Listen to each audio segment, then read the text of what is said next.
Surgery కంటే hospital bill అంటేనే భయం. అదే మధ్య తరగతికి అందుబాటు ధరలో వైద్యం. Medistar hospitals. అమ్మ నమస్కారం. అమ్మ చెప్పరా అమ్మ, ఇప్పుడు పెద్ద పండుగ గురించి మీరు చెప్పాలి. పెద్ద పండుగ రోజు మనం పెద్దల్ని ఆరాధిస్తూ ఉంటాం, పితృదేవతల్ని ఆరాధిస్తాం కదా. ఆ రోజు వాటన్నిటి గురించి మీరు చెప్తే తెలుసుకోవాలి అని అనుకుంటున్నామమ్మా. సంక్రాంతి పండుగ పెద్దల పండగ, పెద్ద పండగ అవును, రెండు. అయితే సంక్రాంతి పండుగ రోజు మనం సూర్యగమనాన్ని బట్టి చేసుకుంటాము. జనవరి 15వ తారీఖు సూర్యుడు మకర రాశిని, మనకి ధనుసు రాశి నుంచి మకర రాశిలోకి వస్తాడు. అంటే ఆయన సంక్రమణం జరుగుతుంది అక్కడ. అవును. తర్వాత దక్షిణాయనం నుంచి ఆ రోజు ఉత్తరాయణం వస్తుంది. 6 నెలలు దక్షిణాయనం, 6 నెలలు ఉత్తరాయణం. కర్కాటక రాశి నుంచి మకర రాశి వరకు 6 రాశులు ఉంటాయి. కాబట్టి ఈ 6 రాశులు ఏమవుతుంది అంటే దక్షిణాయనం చూపిస్తుంది. కర్కాటక సంక్రమణం నుంచి మకర సంక్రమణం వరకు, మళ్ళీ మకర సంక్రమణం నుంచి మళ్ళీ కర్కాటక సంక్రమణం వరకు ఉత్తరాయణ పుణ్యకాలము. ఈ ఉత్తరాయణ పుణ్యకాలం అంతా మానవాళి కోసం, దక్షిణాయన పుణ్యకాలం అంతా దేవతల కోసము. అంటే దేవతా ప్రతిష్టలు, దేవతల యొక్క గుళ్ళని చేయడము, తర్వాత మీకు ఏదైనా పనులు ఏదైనా ఉన్నా చేసుకోవడము, దేవత ఆరాధన, అన్ని నవరాత్రులు వస్తాయి. అప్పుడు భగవంతుని ఆరాధనకి ఎక్కువ టైం ఉంటుంది. అలాగే ఇక్కడైతే ఏంటి అని అంటే ఉత్తరాయణ పుణ్యకాలంలో మనం చేసుకోవాల్సిన పండగలు ఏమిటి? మనకి గృహప్రవేశాలు, గృహారంభాలు, వివాహ ఉపనయనాలు, ఇవన్నీ చేసుకోవడానికి ఈ ఉత్తరాయణ పుణ్యకాలం చాలా మంచిది. అందుకోసమని ఎప్పుడెప్పుడు పండగ వస్తుందా అని మనం అనుకుంటాం, ఎదురు చూస్తాం. ఇక ఈ పండగ రాగానే ప్రకృతి మొత్తం మనకి ఏవైతే పంటలు పండుతాయో ఆ పంటలు వచ్చిన తర్వాత ఈరోజు మనం ఏం చేస్తామంటే కొత్త బియ్యంతో పొంగిస్తాం, పాలు పొంగిస్తాం. చక్కగా మన ఇళ్లల్లోనే పాడి పంట ఉంటుంది కాబట్టి పాలు తీసుకురావడం, గిన్నె నిండా అక్కడి నుంచి తీసుకొని వచ్చినటువంటి ఇవి ఉంటాయి కదా పేడ పిడకలు, ఆ పిడకలు ఎండిపోయిన పిడకలను తీసుకొని వచ్చి వాటిని ఒక పొయ్యిలాగా పెట్టి దాని మీద గిన్నె పెట్టుకొని చక్కగా మనం పాలు పొంగిచ్చి ఆ పొంగుతున్న పాలల్లోనే కొత్త బియ్యం దానిలో వేసి బెల్లం వేసి, కొత్త బెల్లం కొత్త వేసిన తర్వాతనే ఈ పాలు పొంగిన తర్వాత, అందుకని హ్యాపీ పొంగల్ అంటాం మనం. పొంగుతుంది కాబట్టి హ్యాపీ పొంగల్ చేసుకుంటాం మనం. ఇంకా దీనిలో విశేషంగా చేసుకునేది ఏంటి అంటే అరిసెలను చేస్తాం. అరిసెలు ఎందుకు చేసుకుంటాము అంటే బియ్యం వస్తాయి ఇప్పుడే, అలాగే కొత్త బెల్లం కూడా వస్తుంది కాబట్టి అరిసెలను చేసుకుంటాం. తర్వాత మనం కొన్ని రాష్ట్రాల ఆచారంలో సకినాలు కూడా చేస్తాం, అది బియ్యంతో చేస్తారు. అంటే మన యొక్క నైపుణ్యత పిల్లలకి నేర్పడానికి, ఈ వస్తువుని తినడమే కాదు పిల్లలు చెయ్యడం కూడా నేర్చుకుంటారు. అది చాలా ఆర్ట్. అది ఎట్లయితే ఆర్ట్ పెన్సిల్తో వేస్తారో పిండితో ఇలా ఇలా ఇలా ఇలా ఇలా ఇలా తిప్పి చట్టంలాగా దీంతో చుట్టరండి. చక్కెలను చుట్టాలంటే ఇలా చుట్టాలి, చక్కగా ఇలా చుట్టి ఇంతతో చుడతారు. మీకు ఇంకా తెలంగాణ జిల్లాల లోపలికి వెళ్తే జగిత్యాల అక్కడైతే ఇంత చక్కెలాలు చేస్తారు, సన్నగా చుడతారు. చాలా గ్రేట్ అది. అది వాళ్ళ ఆడవాళ్ళ యొక్క నైపుణ్యత తెలుస్తుంది అక్కడ. అరిసెలు కూడా ఎంతో బ్రహ్మాండంగా చేస్తారు, ఎంత కావాలో అంత రౌండ్గా గీత గీసినట్టు వస్తుంది. అవునమ్మా. నూనెను కూడా ఇట్లా ఒత్తడానికి కూడా భలేగా చేస్తారు వాళ్ళు. ఇప్పటికీ పెద్దవాళ్ళు చేసేదానికి మేం చేసేదానికి ఎంత డిఫరెన్స్ ఉంటుందో అసలు. అందుకే అంటున్నా, ఇవన్నీ ఏంటి నువ్వులు ఉండలు తప్పనిసరిగా. ఎందుకంటే పితృకార్యం చేయాలి ఈరోజు, పితృదేవతలకి తర్పణాలు వదులుతాము. అంటే ఒక అయనం మారిన తర్వాత ఉత్తరాయణ పుణ్యకాలం రాగానే ఇన్ని రోజులు దక్షిణాయనంలో ఉన్నామని ఇళ్లల్లో దేవతార్చనలు ఉండేవాళ్ళు దేవుళ్ళకి పులకాపులు చేసుకుంటారు. పులకాపు చేయడం అంటే క్లీనింగ్ ఆఫ్ ద గాడ్, అవన్నీ చేసుకుంటారు. చేసుకున్న తర్వాత అలాగే పెద్దలకి నువ్వులతోటి తర్పణాలను వదులుతారు. భగవంతుడి ఆరాధన అంటేనే పితృదేవత ఆరాధన. ఆ రోజు సపరేట్గా ఒక దేవుడు ఫోటో ఏమి ఉండదు, పెద్దలను తలుచుకోవడమే ఆ రోజు విశేషమైన పండగ. సంక్రాంతి పండగ రోజు చేయాల్సింది. కొంతమంది పీడ పండగ అంటారు, కొంతమంది సంక్రాంతి రోజు అసలు కొత్త బట్టలు వేసుకోరు, భోగి రోజే వేసుకుంటారు.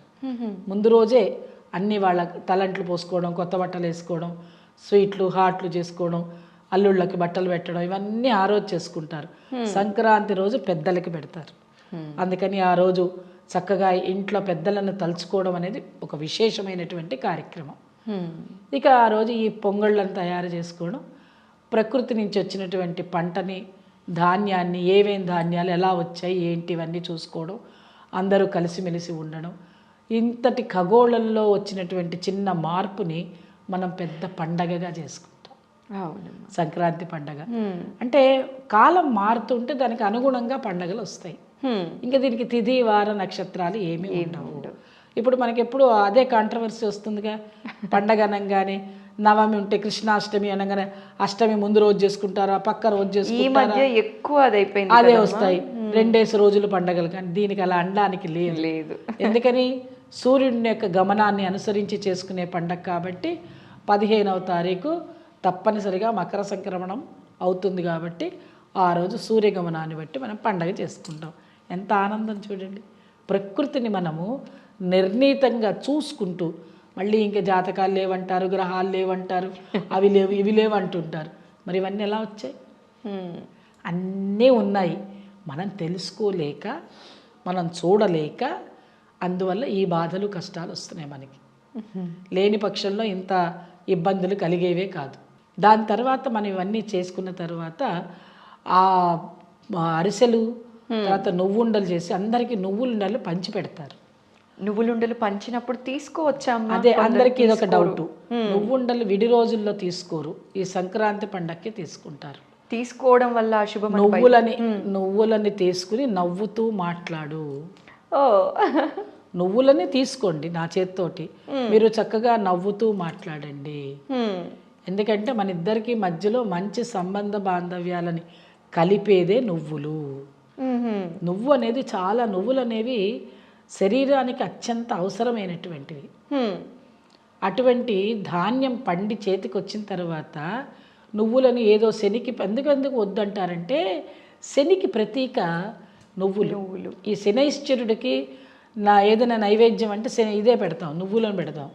కాబట్టి మీరు మాకు నువ్వులు ఇస్తే, ఇప్పుడు మీరు అడిగినట్టుగా అమ్మ మేము నువ్వులను మేము ముట్టుకోము తీసుకోమంటారు. చాలా మంది తీసుకోవడానికి భయపడతారమ్మా ప్రసాదాన్ని. నువ్వులని ఉట్టి నువ్వులు కాదు కదా అమ్మలు, నువ్వుల్లో చక్కగా మనం బెల్లం వేసి, యాలక్కాయ పొడి వేసి అన్నీ చేస్తాంగా నువ్వులుండల్ని, ఆ నువ్వులుండలు ఇస్తారు. అందుకే నువ్వులను తిని నవ్వుతూ మాట్లాడు, చక్కగా మధురంగా మాట్లాడు, తీపి ఉంది కదా ఆ తీపిలాగా తీయగా మాట్లాడు అని చెప్తారనమాట. చెప్పి వాళ్ళకి వచ్చిన వాళ్ళకి ముత్తైదులకి ఇచ్చుకుంటారు. అంటే మన ఈ సంవత్సరంలో దక్షిణాయనంలో వచ్చినటువంటి చికాకులు బకాకులు అన్నీ పోతాయి. ఉత్తరాయణంలోకి వచ్చాం, అయినం మారింది కాబట్టి సంతోషంగా ఉండాలని ఒకళ్ళనొకళ్ళు అనుకుంటూ, వాళ్ళు ఇచ్చినా మనం తీసుకోవాలి, మనం ఇచ్చినా వాళ్ళు తీసుకోవాలి. అందుకని సాయంకాలం పూట పేరెంటం చేసుకుంటారు కొంతమంది. మరికొన్ని రాష్ట్రాలలో ఏం చేస్తారు అంటే కనుమ రోజు నోములు నోస్తారు, సంక్రాంతి నోము అని. అందుకల్లా ఆ రోజు కూడా ఇచ్చుకుంటారు కొంతమంది. కాబట్టి ఏదైనా 3 రోజుల్లో తప్పనిసరిగా నువ్వులుండలు ఇస్తారు, తర్వాత అరిసెలు ఇచ్చుకుంటారు, ఆ తర్వాతనేమో జంతికలు లేకపోతే చక్కినాలు ఏదో ఒకటి కారం కూడా ఇచ్చుకుంటారు. అన్ని బియ్యంతో చేసినవే, ఎందుకంటే వరి ఇంటికి వస్తుంది కాబట్టి. ధాన్యలక్ష్మిని పౌష్యలక్ష్మి అంటాం మనం. ఆ లక్ష్మీదేవి ప్రతీక కాబట్టి మనం వాటిని పూజించడం అనేది మనకు అలవాటు. అందుకోసం సంక్రాంతి పెద్ద పండగ, 3 రోజుల పండగ. ఇంకా నీకు చెప్పాలి అంటే ఊళ్ళల్లో చక్కగా కోడి పందాలు, అవి నువ్వు వద్దన్నా కోడి పందాలు ఉంటాయి. ఎందుకని వాళ్ళు మమేకం అయిపోయి ఉంటారమ్మా. జంతువులు అనే మాట తీసేస్తారు వాళ్ళు, దానిలోనే ఆనందం వాళ్ళకి. కొత్త సినిమాలు సంక్రాంతికే వస్తాయి. అవును, ఏమ్మా ఇంకా అల్లుళ్ళు చుట్టాలు పక్కాలు అందరూ కూర్చొని పేకాట ఆడుకుంటారు. వాళ్ళు ఊళ్ళల్లో చూడాలి ఎంత గమ్మత్తుగా ఉంటుందో. ఊళ్ళల్లో అయితే ఆడవాళ్ళేమో ఎంతసేపు ముగ్గులు వేసుకుంటూ, గొబ్బెమ్మలు పెట్టుకుంటూ, గొబ్బెమ్మల పాటలు పాడుకుంటూ, సరదాగా మాట్లాడుకుంటూ, వంటలు రకరకాల వంటలు చేసుకుని, ఇంకా వాళ్ళ గోలల్లో వాళ్ళు ఉంటారు. హరిదాసులు ఏం చేస్తారు, చక్కగా రామాయణాలని, భారతాలని, భాగవతాలని జానపదంలో పాడతారు. అందరికీ అర్థమయ్యేటట్టు లక్ష్మీదేవి పాటలు, గొబ్బిళ్ళు అనుకుంటూ పాటలు పాడతారు. మళ్ళీ అది పెట్టిన తర్వాత రావమ్మ మహాలక్ష్మి రావమ్మ అని అందరు ఆడపిల్లలు డాన్సులు చేస్తారు సరదాగా. అంటే ఇవన్నీ ఎలా ఉంటుందంటే తెలియని ఆనందం. అవునమ్మా. మనం ఒక పండగ వాతావరణం అంటేనే అర్థం అది. ఏదేంటే మీ ఇంట్లో ఏదో బాగా పండగ వాతావరణం కనిపిస్తోంది అంటారు అవును. ఎవరైనా నలుగురు మనుషులు కనిపిస్తే. అలా నలుగురు కలిసి రావడమే పండగ. ఎక్కడెక్కడి నుంచి ఊళ్ళ నుంచి వస్తారు, హాయిగా 3-4 రోజులు సెలవులు ఉంటాయి కాబట్టి కూర్చుని ఈ పనులన్నీ చేసుకుంటూ ఆనందంగా ఉంటారు. ఎప్పుడైతే మానసిక ఆనందం ఉంటుందో సంవత్సరం అంతా ఆనందంగా ఉంటారా వాళ్ళు. అవునమ్మా. ఎందుకంటే ఊళ్ళల్లో ఉండే పంటలన్నీ పండుతాయి. మనకి వాళ్ళు కష్టపడి పంట పండించకపోతే మన ఇద్దరం ఇలా కూర్చుని కబుర్లు ఆడతామా? అంతే కదా. మరి బియ్యం లేదే అన్నం లేదే ఒక నిమిషం అప్పుడే టైం అవుతుందో చూసుకుంటున్నారుగా. అవును. 1 గంట అయిందమ్మా కడుపులో రైళ్ళు వరిగెడుతున్నాయి టింగ్ టింగ్ టింగ్ అంటారు. కాబట్టి మనం ఏం చేస్తాము, ఈ రకంగా సంక్రాంతి పండుగని విశేషంగా మనం ప్రతి సంవత్సరం మాట్లాడుకుంటాం. ఎప్పుడు మాట్లాడుకున్నా కొత్తదనంగానే అనిపిస్తుంది, ఆనందం మనకి. కాబట్టి అందరం హాయిగా పిల్లలు పెద్దలు పాపలు చిన్న పాపలు పెద్ద పాపలు అందరం కూర్చొని ఆడుకునే ఆటలు ఉన్నాయి. ఆ ఆటలు ఆడుకోవచ్చు, పాటలు పాడుకోవచ్చు. కాబట్టి సరదాగా చేసుకునేటువంటి పెద్ద పండగ రోజు సంక్రాంతి పండగ. ఈ పండగని ఇంత విశేషంగా చేసుకోవడమే కాకుండా భగవంతుడిని ఆరాధన చేయడం మర్చిపోవద్దు. సంక్రాంతి రోజు భగవంతుడు అంటే ఎవరు? మన పెద్దలు. ఎప్పుడు కూడా ఇంట్లో ఉండే తల్లిదండ్రులని మనము గౌరవించాలి, ఇంకా ప్రేమించాలి, ఇంకా వాళ్ళని వృద్ధాశ్రమాలకి పంపరాదు. మన అమ్మ మన నాన్నే మనకి ముఖ్యము. మరి వాళ్ళమ్మ నాన్న ముఖ్యమేగా. వాళ్ళమ్మ నాన్నని కూడా మనం చూసుకోవాలి. వాళ్ళమ్మ నాన్న కూడా మనకి ముఖ్యమేగా. వాళ్ళు లేనిదే మనం లేవు అనే విషయాన్ని మనం గమనించి, ఎంత చక్కటి మెసేజో ఇది కూడా, పితృదేవతలని మనం ఆరాధన చేసుకోవాలి. మా తాత ఉన్నారా అంటే నువ్వు చూడకపోతే మీ తాత లేడా? మీ తాత చూసావా అంటే అమ్మో నేను చూడలే మా తాత లేడంటే ఎట్లా? మనం చూడలేనిది ఏది లేదు అనకూడదు. మన పితృదేవతల దగ్గర నుంచి తెలుసుకోవాల్సిన మాట ఏంటి చెప్పనా? మనం ఏదైతే చూడలేదో అది లేదు అనడానికి లేదు. మనం చూడకపోయినా ఉన్నది ఏంటి అంటే మన తాత. అవునా కదా? అవునమ్మా. అందువల్ల మనం చేయవలసింది, తాత ముత్తాతలు ఉన్నారా వాళ్ళకి మనం ఈరోజు దండం పెట్టుకోవాలి. వాళ్ళకి చక్కగా తర్పణం మొదలుకుంటే ఈ నువ్వులు వాళ్ళు కూడా అక్కడ తిని చక్కగా మనకి ఆశీర్వచనం ఇస్తే మనకు అష్టైశ్వర్యాలు వస్తాయని మనం మన పిల్లలకి చెప్పగలిగే స్థితిలో మనం ఉండాలి. అప్పుడు వాళ్ళకి ఆలోచన రాదు అమ్మా నాన్నల్ని ఆశ్రమాలకు పంపిద్దామని.